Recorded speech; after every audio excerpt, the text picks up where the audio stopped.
Welcome, everybody, to our aftermath edition of the Orange Crush podcast. My name is Grayson Mann alongside David Hood. Before we get into an absolute fireworks show from the Clemson offense, we want to thank our friends and our sponsors for this podcast, starting with Chick-fil-A Clemson Seneca for all your catering needs.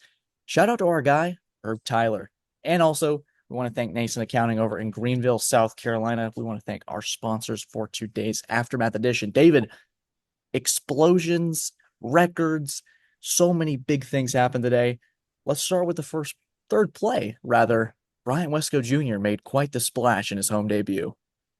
The first two plays, we're kind of watching it out there, and the first two plays netted negative 1 yard. And I was kind of watching the fans down in front of me, and you could see the head shaking and the murmuring starting. And one of the guys down below me said, "Well, it's 3rd and 11. Here comes a screen pass." Guess what? Wasn't a screen pass. Tigers take the shot deep, hit Wesco over the top. What a beginning for that kid! Big time 76-yard touchdown pass from Cade Klubnik. And, he just kind of broke out into the open. Nobody was going to catch him at that point. I watched the App State defender just kind of give up. And, how about Hood calling it? I said first play, but it was the third play. I said, let's go for a deep shot there. But a lot of fun. And it was just beginning. 35 points in a first quarter, the most under head coach Dabo Swinney. Yeah, and we all can't be perfect, David, getting on the first or the third plays, but talking about perfect, I think we should just immediately segue to Cade Klubnik and just the night that he had. I think it's easy to say that the Georgia matchup, it was a shaky performance, and Sweeney told us all week that there were some bright spots, and you'll have to just be a little patient to see them. And boy, did he come out swinging. It felt like he was in command. He had time to make his throws. He was, I think, 9 different targets in the first quarter alone. He was really spreading the ball out well. 24 of 26 and 7 total touchdowns. Easily his best career performance, and it took him 2 quarters. 378 yards, breaks the 320 that he set when he threw that against North Carolina in the ACC championship game in 2022. 5 touchdowns, a career high. And then the great stat for me is that, like you said, 24 for 26, unbelievable 92 percentage, 92%. First player since 1999 to have 5 passing touchdowns, Ooh. 2 rushing touchdowns, and throw for over 90% in a game. So a lot of games have been played and a lot of great quarterbacks since then. And those are pretty good numbers. And he was all smiles. He went to do the ACC huddle, show, post-game show, all smiles, came into the interview room laughing, asking where his table was, a kid that looked to be happy and in his element. Absolutely. And I think it's easy to be in your element when the offensive line plays like it did. I think another solid performance from them, just taking it to another level tonight. Phil Maffa got involved. He was a 100-yard rusher tonight. The Matt Luke effect, David, it feels like to me, it's one of those hires that you bring in to really affect change and make a difference. And it's really been 2 games, even with some rotations. Marcus Tate didn't play tonight, but no drop off with Colin Sadler coming in. I think I would love to pose this question to you, especially heading into this bye week. How crucial are these 2 weeks of film for this line going, hey, heading into ACC play, we're pretty darn good. Yeah, they're doing great. And, watch Tristan Lee, the left tackle, in pregame. And Dabo stayed away from that portion of it. Tristan Lee was down there, had the entire team gathered around him. What do they call it? A haka? When the Polynesians get together and they kind of have that pregame chant and and all that going on. And that's what it looked like Tristan Lee was down there doing. And he was howling like a wolf and getting those guys fired up. And it's good to see somebody on that offensive line not only play well, but take leadership. Absolutely. And you saw Tristan Lee, and I think you and I both agree he was our favorite press conference from the week, talking about saying, hey, I have more confidence in this team after watching the film. And maybe Clemson fans may scratch their heads going, it was a 3-point performance. But I think having a guy like him who the story is incredible, and I apologize if you hear a truck backing up in the background, but you have this level of confidence from a guy that's really gone from one point and really had a journey. I wrote about it on TigerNet. He appreciates every moment. And so even if it's 34-3 or 66-20, he's along for the ride and just taking it all in. That's the valuable leadership that this offense has. It's Klubnik, it's Lee, it's guys like Antonio Williams having a bounce back year, Briningstool having a good start. there's a lot of pieces that are coming together through this group, David, and I think that continuity is already starting to pay off. It is, and maybe the funny moment for the night was one of the ESPN guys at halftime. I kind of looked at him and I raised my eyebrows as he walked by, and he said, well, who knew that Cade Klubnik was going to turn into effing Joe Namath tonight in this game? And I thought that that was just absolutely hilarious, and just kind of the way the entire night went. And not only did Tristan Lee get to play and play well, but yeah, they got to rotate a lot of guys in on that offensive line. I looked out there, big Dietrich Pennington, who's been working hard. Man, he's rolling in there at left guard. They had some guys get in that, got some valuable playing time. Christopher Vizina, we got to see him, his first extended action as a Tiger, and he scored a touchdown. Wasn't bad. We got to see Jay Haynes, got to see some of those running backs roll through. TJ Moore caught a touchdown pass, 29 yards or something like that. Just a great night when you can not only win convincingly against a really good program, but play a lot of kids. Yeah, and Sweeney said it tonight. I think this is the sixth winningest program since I think 2016. That may be the Yeah. year. So this is an App State team.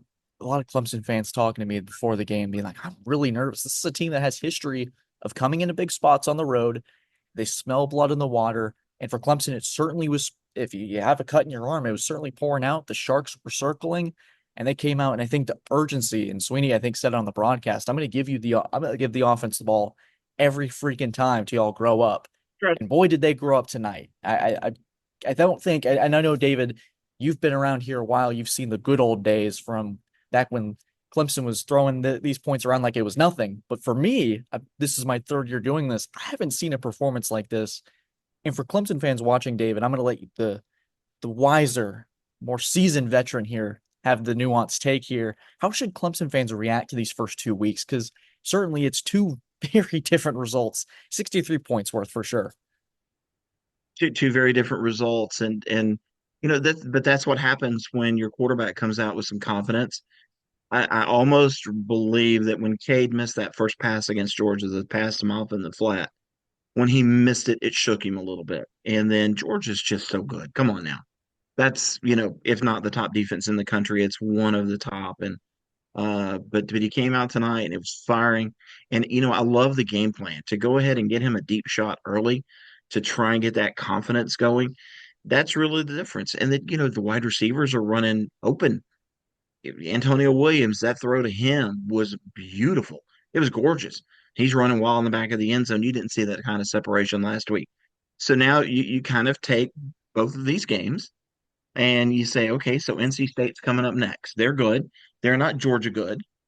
Better than App State, probably, even though they got beat 51-10 tonight. They've got Louisiana Tech next week at home, and so they should be a 2-1 team coming into Death Valley in 2 weeks. And so you just are hoping that you can kind of find a happy medium between what you saw. Well, you'd love to have what you had tonight against NC State. Find a happy medium between the two.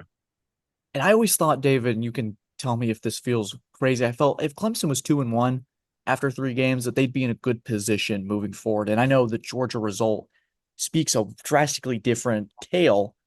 But I think for Clemson, it was always, hey, if they can start ACC play off the right foot, with especially how the playoff format has changed, you win the ACC and you go 11-1, it's likely that you're not only in the playoff, you're a top 4 seed. And so for Clemson, it's going to just each week, it's going to get drastically more important. And a night like tonight, where you've sort of flipped it, where Georgia put you in a bind, it was clear that the talent level just, I think it's fair to say, well, Georgia's a lot more talented than Clemson. And you say, okay, on paper, Clemson is a lot more talented than App State. Let's see what they do with that kind of discretion. And they put App State in a bind quickly and really shut it down before App State had a chance to breathe. And I think that's what fans needed to see tonight. And they got in a big way. They did, and then not to rain on the parade, but there's always something that you can take away coaching wise, or you can say that wasn't good. If you're Clemson defensively, are you beginning to worry a little bit about the pass rush? I think they affected Joey Aguilar a little bit, but still one sack. So now they've got one sack through 2 games, and then the missed tackles. Appalachian State figured out pretty fast that they were able to kind of get Clemson out on the edge with their running backs and get some chunk plays out there. Some missed tackles, linebackers maybe still not playing really well. That's got to get cleaned up because NC State has a little cat by the name of David Concepcion who's really good. That kid's a You know, speedster. he can make some plays. So, ticky tacky stuff, sure, 66 to 20. But yeah, I think maybe there's some things on that defense that really need to be cleaned up. And I think in a way that's a healthy balance for this Clemson team because you don't want to ride it too high. And I think they understand that after being on the receiving end of it. You've been blown out and then you're the one that's hunting. And so for Clemson, it's, hey, we have things to correct, but we also have confidence. And not just, it's one thing to have confidence after a result like Georgia, but I think it's another thing to have a result like App State and go, okay, there's proof in the pudding we can do this. There's a happy medium in there for Clemson. I think we'll find that out on September 21st. It's September 8th right now as David and I are recording this. It's about 2 o'clock in the morning and people are moving in and out of this workroom. David's back home. David, do we have any final thoughts before we wrap up this Aftermath pod? We want to thank everybody for tuning in. This will drop tomorrow morning. Me and David are Well, going to this try to get morning, this. Yeah, that's true. That's true. no, just I think this is you probably after a performance like tonight you would love to play next week, but with the injury to Peter Woods, he had that nasty chop block. Dabo said they're going to turn that in, Mhm. turn that film in to the officials to see what that is. That was nasty. Hope he's not hurt. Probably find out a little bit more about that tomorrow. Tyler Brown has played sparingly the first couple of weeks. He's been dealing with an ankle issue. Dabo said he rolled it. So, maybe this open date comes at a pretty good time.